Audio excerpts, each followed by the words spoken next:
is World TB Day. Republic Bank defers loan payments in light of COVID-19, and GCOM's injunction case continues in High Court. It's Tuesday, March 24. We have lots to tell you. Observed annually on March 24, World Tuberculosis Day is commemorated globally to heighten public awareness on the dire consequences of the disease, a respiratory one that is both preventable and curable. Brought about by the Mycobacterium tuberculosis bacteria, the first spike in TB occurred in 1985 after the world experienced the emergence of the human immunodeficiency virus, HIV. This virus weakens the immune system, reducing the body's ability to fight TB. Addressing the need for urgent global action, this year's slogan for the TB campaign is "It's Time" and calls for countries to direct their efforts to achieve key targets. According to the World Health Organization, these targets urge global leaders to scale up access to prevention and treatment, build accountability, and ensure sufficient and sustainable financing, including research. For Guyana, the National Tuberculosis Program, through the Ministry of Public Health, has made strides in addressing the bacterial disease. Most notably, testing and providing access to treatment have led to patients becoming cured of TB. On the front of the non-governmental organizations, groups like the National Coordinating Coalition have joined forces with the government to fight against TB. In January, the body received a $22 million grant to execute its awareness campaigns in Regions 1 and 9. NCC's disbursement is part of a more substantial grant given to the ministry from Global Fund, which amounts to $103.5 million, with an overall implementation period of 3 years from April 1, 2019 to March 31, 2022. For InfoHub, Delicia Haynes. In response to the anticipated economic impact as a result of the COVID-19 pandemic, Republic Bank Limited has taken a decision to defer the payments of loans and has reduced the interest rate on overdrafts. Waivers have also been instituted for late fees on loan payments, late and over-the-limit fees on credit cards, penalties for early withdrawal of certificates of deposit, and on disposable commercial depository wallet fees.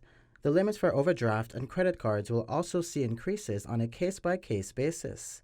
Upon request, Republic Bank will institute a moratorium on loans for up to 6 months for small and medium enterprises, commercial and corporate customers. On a case-by-case basis, customers can also benefit from debt restructuring services.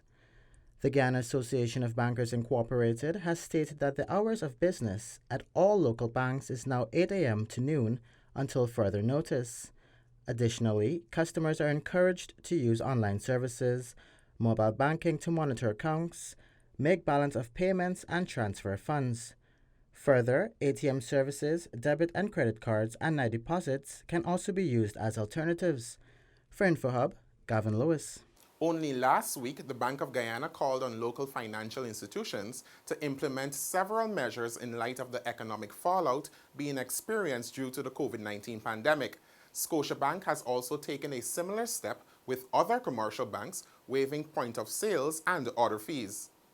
Let's tell you now that the judicial hearing into the injunction against the Guyana Elections Commission has continued today in the High Court. The InfoHub team was down at the court earlier today.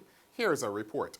Following Tuesday's proceedings at the High Court, GCOM's attorney, Senior Counsel Neil Boston, stated that the matter of jurisdiction has to be established before they move forward. Before we started, the judge said to Mr. Mendez, "But Mr. Mendez, you said you are going to raise the issue that the court does not have jurisdiction to hear Yulita Moore's application. So if the court does not have jurisdiction to hear Yulita Moore application." As such, it was agreed that applications should be filed and the matter will be called on Friday. So it was agreed that Mr. Mendez will file his arguments on jurisdiction by 2 o'clock tomorrow, and Yulita Moore lawyers will file a response by 2 o'clock on Thursday, and then we will come on Friday at 9:30 a.m. for arguments. The matter seeks to explore whether or not the court has a jurisdiction to have all statements of poll for District 4 be presented. This matter was brought before Justice Franklin Holder on Monday by 3 small parties, A New and United Guyana, the Liberty and Justice Party, and the New Movement, along with the People's Progressive Party. For InfoHub, Anara Khan. Next up, we explain some steps you can take to prevent infection with the new coronavirus or COVID-19. Protect yourself and others from getting sick by washing your hands after coughing or sneezing, caring for a sick person, before, during, and after food preparation, before eating, after using the toilet, when your hands are visibly dirty, after handling animals or animal waste. Wash your hands with soap and running water when visibly dirty. Keep hands clean frequently using hand sanitizers or soap and water. Protect others by covering your mouth and nose and sneezing into a tissue or flexed elbow. Throw the tissue into a covered bin right after use. Clean your hands either by washing with soap and water or hand sanitizer. You can also protect others from getting sick by avoiding close contact if you are coughing and experiencing fever. Do not spit in public. Please be sure to follow these steps and share them with your family and friends to safeguard against the coronavirus. When the news returns, employers being urged to contact the Labor Department as it relates to the contingency plans for workers, and MNCC will commence public sanitization exercise on Wednesday. More of these stories after the break.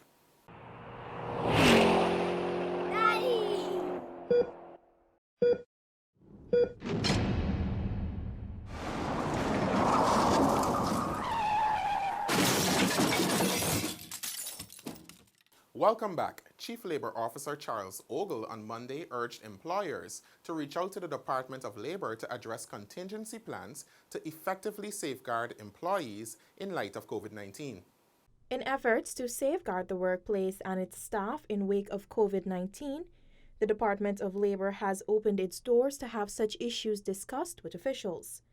The Ministry of Social Protection's Chief Labor Officer Charles Ogle noted that the current contingency plans of some employers, corporations, and companies in their fight against the spread of the coronavirus may result in reduced employment for persons.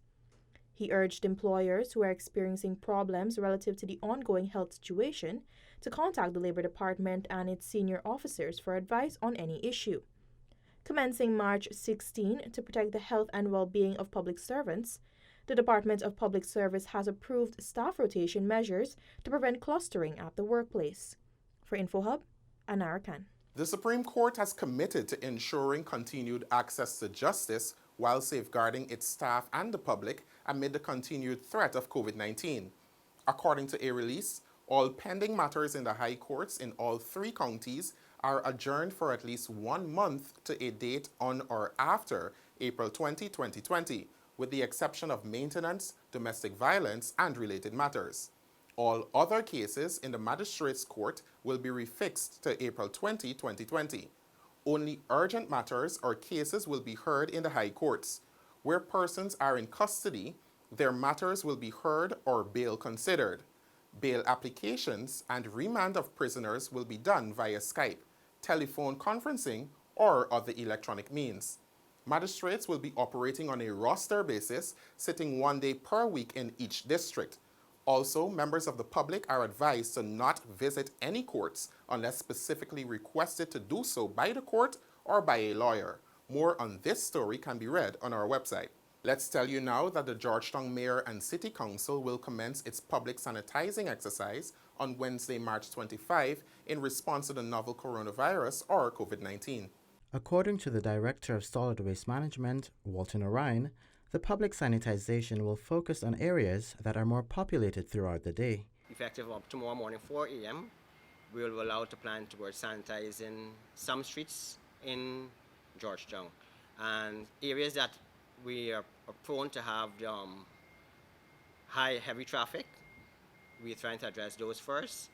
So we'll start from 4 a.m. in the morning, where we have the detergents and the sanitizing chemicals in the water, and we try to wash these areas. Narayan explained the importance of the exercise. I know people might want to query, why is it necessary to sanitize streets or pavements?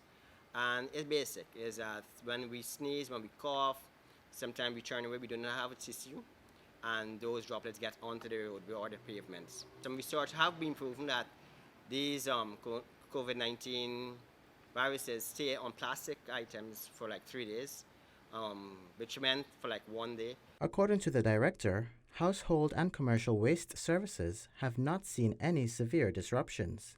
You may see some amount of heaps along the commercial areas, but with the rotation system, the shift system that we have, we are confident that within 24 hours those will be addressed. He reminded that the coronavirus pandemic is everyone's business. We have support from Ministry of Public Health, we have support from Ministry of Communities, we have support from private entities in terms of DDL, who would have provided the municipality with some detergents yesterday. This is a country problem, and it's actually a worldwide problem. So any support that we get, any partnership that we need to foster, we're willing to, because together we have different thoughts, different ideas, so we can manage this thing properly. For InfoHub, Gavin Lewis. The Guyana Police Force has raised concerns with what it has described as a recent flurry of articles in the media that are apparently aimed at tarnishing the reputation and sullying the image of the administration of the force. The Guyana Police Force notes with concern an article penned by former Commissioner Sidal Prasad, which implies that the Guyana Police Force was engaged in unprofessional and partisan acts. In a release, the force described Sidal's missive as, quote, an effort to negatively influence a particular section of the society towards the GPF in general, and more specifically to sully the image of its senior administration and perhaps to sow discord within the force and society. The administration of the force has utmost respect for freedom of expression as enshrined in the Constitution of Guyana.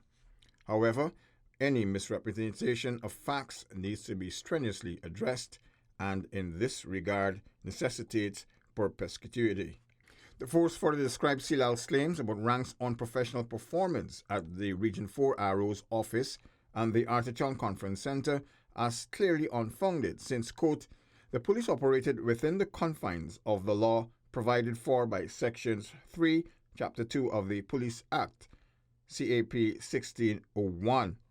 Further, the Constitution of Guyana, by virtue of Article 197A, Section 4, itself refers to what the police can do to ensure safety in all places, and notwithstanding the fact that GCOM has its own security, the police force has a duty to maintain law and order and to ensure the safety of all anywhere and everywhere in Guyana, end of quote. The force reminded that ranks were verbally abused by some persons in civil society, attacked and injured by protesters, school children were injured and hospitalized, private and public properties destroyed. These events, the force reminded, quote, failed to attract even a scintilla of advice or any comment, whether complimentary or otherwise, from the former commissioner. This is premised on the fact that the sitting commissioner of police is usually available and in contact with all former commissioners, end of quote. Despite Silal's distracting views, the release stated emphatically that the Guyana Police Force's administration remains resolutely committed to its motto of service and protection for all in the maintenance of public safety and security without fear or favor. Paul McAdam for InfoHub. The following is an important message from the Ministry of Public Health. You can prevent the spread of the COVID-19 virus. If you have the following symptoms: coughing, fever, or difficulty breathing, please stay home. If you don't have these symptoms, then practice social distancing. Avoid crowds. When in a group, keep a distance of at least 3 feet between yourself and other persons. Please wash your hands with soap regularly or use hand sanitizers. The Ministry of Public Health has a hotline to provide information on the coronavirus. Members of the public can call 227-4986 or 624-3067. That's all for today. Connect with us on all our social media platforms, including WhatsApp, Facebook, YouTube, and Instagram. Much more news is on our website at dpi.gov.gy. Your bridge and weather reports are up next. Goodbye for now.